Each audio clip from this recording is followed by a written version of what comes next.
V glavnem iščem pošteno in sposobno odvetnico ali odvetnika, ki bi mi pomagala tožiti državo, psihiatrični sistem Slovenije, zdravstveni sistem Slovenije in vse v povezavi z njimi, tudi iz tujine. Da ne bom predolga, ostalo dol v opisu boste dobili napisan, kaj še je.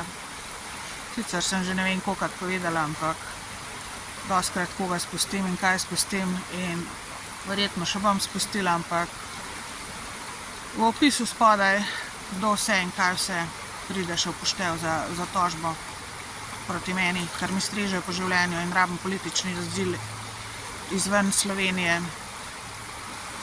in tako naprej.